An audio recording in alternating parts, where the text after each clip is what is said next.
इच्छा शक्ति एक ऐसा ब्रह्मास्त्र है जो जिस मानव के मन में जागृत हो गई वो नियति से लड़ सकता है, अपनी किस्मत खुद बदल सकता है। ऐसा करके दिखाया है गरियाबंद के एक किसान ने, जो पेशे से शिक्षक है लेकिन मेहनत की मंशा उसके रग रग में है, जो स्वभाव से जिद्दी है और जिद से उसने अपनी जिंदगी बदली है। एक शिक्षक के परिश्रम की पूरी कहानी हमारी इस रिपोर्ट में।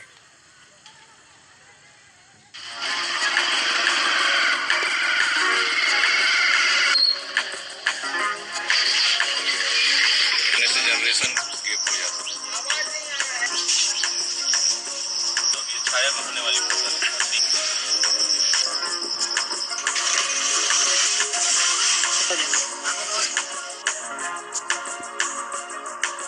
है कौन विघ्न ऐसा जग में, टिक सके वीर नर के मग में। खम ठोंक ठेलता है जब नर, पर्वत के जाते पांव उखड़। मानव जब जोर लगाता है, पत्थर पानी बन जाता है। ये पंक्तियां हैं हिंदी साहित्य के महान कवि रामधारी सिंह दिनकर की, जिनके प्रसिद्ध काव्यखंड रश्मि रथी की इन पंक्तियों ने एक किसान की किस्मत ही बदल दी है।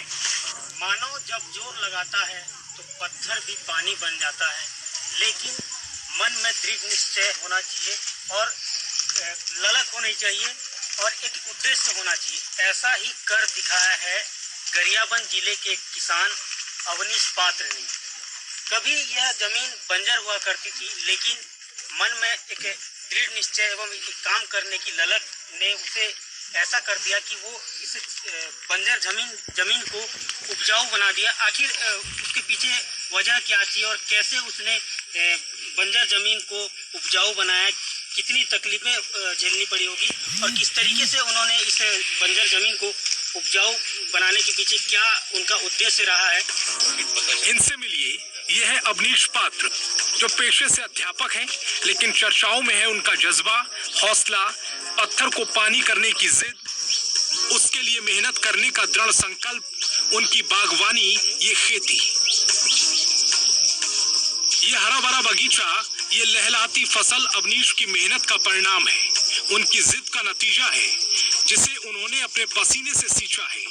ये जमीन कभी बंजर हुआ करती थी, जहां आज बागवानी हो रही है, खेती हो रही है। 2012 से मैंने यहाँ पर जो है शुरुआत की थी, जो है इस जमीन को जो है तैयार करने के लिए, अच्छी तरह से जो उर्वरक बनाने के लिए, और 2017 के बाद जो है 17-18 से जो है मुझको अच्छे परिणाम मिलने शुरू हुए और आज की स्थिति में जो है मैं पूरी तरह से इस जमीन में आत्मनिर्भर हूं और मैं पूरी तरह से मिट्टी से संतुष्ट हूं और आज उत्पादन जो है मैं अच्छे से ले रहा हूं। मैंने भी देखा कि जमीन की इतनी ज्यादा उर्वरता विहीन हो चुकी थी कि अब इसमें उत्पादन लेना मुश्किल था, तो वहां पर हमने ये किया कि जहां पर फलदार पौधे लगाने थे वहां पे हमने गड्ढे खोदे और गड्ढे में जो है बाहर की जो है तालाब की सड़ी हुई मिट्टी, अन्य जगह की उर्वरक मिट्टी ला करके हमने डाला और फिर पौधों का उसमें रोपण किया। और गौपालन मैंने शुरू किया और यहाँ पर मैंने गोबर की खाद का जो है प्रयोग करना शुरू किया। जिस मिट्टी को हम समझते थे कि यहाँ पौधों का उत्पादन नहीं हो सकता, आज जो है फलदार पौधे जो है फलों से लदे हुए। ये मिट्टी जो आज सोना उगल रही है, कभी रेतीली हुआ करती थी। यहाँ मक्का और धान के सिवाय कुछ न होता था। रासायनिक खाद ने धीरे धीरे फसल उगाने की क्षमता को खा लिया तो जमीन बंजर हो गई। मक्के की फसल जब ली जाती थी तो मक्के की फसल में जो है रासायनिक खाद का उपयोग ज्यादा किया जाता है, तो एक तो जो है पानी का बहाव तेज था, रेत की मात्रा थी और फिर रासायनिक खाद की मात्रा जो है बढ़ते जाने से इस जमीन की उर्वरता बिल्कुल जो है नष्ट हो चुकी थी।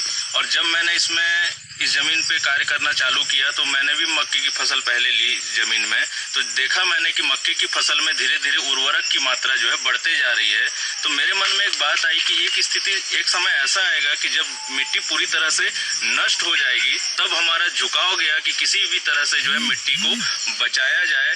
तो उस समय मैंने जो है इस मिट्टी को बचाने के लिए जो है जैविक खेती की ओर मैंने कदम बढ़ाया और जैविक खेती में हमने ये किया कि सबसे पहले जो है इस जमीन को जो है समतलीकरण के लिए मैंने तैयारी की और समतल किया जमीन को, और उसके बाद जो है मैं इसमें गोबर खाद का प्रयोग करके सब्जियों का उत्पादन मैंने लेना शुरू किया। अवनीश को इस बंजर जमीन में हर हाल में बागवानी करनी थी।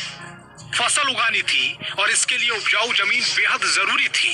लिहाजा अवनीश ने 9 साल पहले मेहनत शुरू की। 5 साल तक खूब मेहनत करने के बाद और जगह जगह से मिट्टी इकट्ठा करने के बाद यहाँ फलदार पेड़ लगाए। और अब अवनीश का न सिर्फ सपना पूरा हो गया है, बल्कि अवनीश के जज्बे को भी सराहा जा रहा है। अवनीश पात्रा 2012 से मतलब खेती शुरू किया है। उस समय क्या है, मक्का का खेती होता था, सही उसमें कुछ नहीं होता था, वो रेतीली मिट्टी था। उसमें मिट्टी डालकर उसमें बहुत से फलदार वृक्ष सब्जी लगाकर वो भूमि को उर्वरा बनाया और बहुत सारे फसल वहाँ पर ले रहा है। अभी वर्तमान में आम है, अमरूद है और आंवला है, अनार है, ये सभी प्रकार की फसल ले रहा है। साथ में उसको क्या है, इसी परिवर्तन के कारण बहुत से मतलब ब्लॉक स्तर से लेकर राज्य स्तर तक इनाम मिल चुका है। और अभी वो बहुत से मतलब कार्यक्रम में सम्मिलित होते हैं एवं अपने फील्ड को और मतलब बेहतर बनाने के लिए दूसरे किसानों को भी मतलब प्रेरणा देते रहते हैं। अवनीश के इस बाग में आम, जाम, केला, नींबू, अनार और कई और भी फल पैदा होते हैं।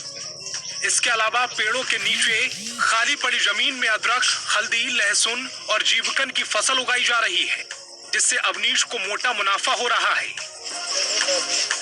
मेरे अभी फसल में अगर कहूँ तो फलदार पौधों में मेरे पास आम है, नींबू है, आंवला है, चीकू है, कटहल है। इसका जो है मैं उत्पादन ले रहा हूँ। मुख्य जो है फलदार पौधों में मुख्य फसल के रूप में मैं आम और नींबू की फसल ले रहा हूँ और उसके बाद जो है मेरे आंवला की फसल है और बाकी चीकू है, कटहल है, ये कम मात्रा में है। और इनके बीच में हम सब्जियों का उत्पादन लेते हैं इंटरक्रॉपिंग के रूप में। और जहाँ पर पौधे ज्यादा घने हो चुके हैं आम के पौधे की और छाया में जहाँ सब्जियां अब ले पाना संभव नहीं है, प्रकाश नहीं पहुंच पाने के कारण, तो वहां पर हम लोग जो है छाया में होने वाली फसल, जैसे इस साल से मैंने शुरू किया है अदरक, हल्दी और बड़ी जो मेड़े हैं उसमें हम जिमीकंद की फसल ले रहे हैं। जमीन का जैसा उपयोग किया जा सकता है उसका उपयोग करते हुए हम फसलों का उत्पादन ले रहे हैं। अवनीश सुबह 5 से 9 बजे तक खेतों में मेहनत करते हैं और 10 बजे से शाम 4 बजे तक स्कूल में बच्चों को जिंदगी का पाठ पढ़ाते हैं। स्कूल से लौटने के बाद फिर अवनीश अपने बगीचे की देखभाल में जुट जाते हैं। उनकी गैर हाजिरी में गांव के ही कुछ लोग इस बगीचे की देखभाल करते हैं। लड़कों का मैंने सहयोग लिया, जो कि मेरी तरह से एक तरह से मैं उन्हें मजदूर नहीं मानता, मेरा सहयोगी मानता हूं। और उनको मैंने जो है प्रशिक्षण देना शुरू किया और उनको मैंने खेती के बारे में बताया कि आप इसे इस तरह से कर सकते हो। तो मेरी अनुपस्थिति में वो लोग इसकी देखरेख करते हैं और एक मेरा पूरी तरह से वो लोग आधार है कि मेरी अनुपस्थिति में किस तरह से वो लोग जो है यहाँ पर करेंगे। और मैंने उन्हें प्रशिक्षित किया और उसका फायदा मुझे ये मिला कि जो 10 से 4 का मेरा स्कूल का समय है, उस समय में ये लोग जो है मेरी खेती की देखभाल करते हैं। और उसके पूर्व जो है सवेरे 5 बजे से जो है मेरी खेती में तैयारी हो जाती है। 9 बजे तक जो है मैं खेत में समय देता हूँ। उसके बाद जो है मेरा स्कूल का समय शुरू हो जाता है। ये सिर्फ एक बगीचा नहीं है, बल्कि जिंदगी का सबक है कि जब चाह हो और कुछ कर गुजरने का इरादा, तो राह निकल ही आती है। खम ठोक ठेलता है जब नर, पर्वत के जाते पांव उखड़, मानव जब जोर लगाता है, पत्थर पानी बन जाता है।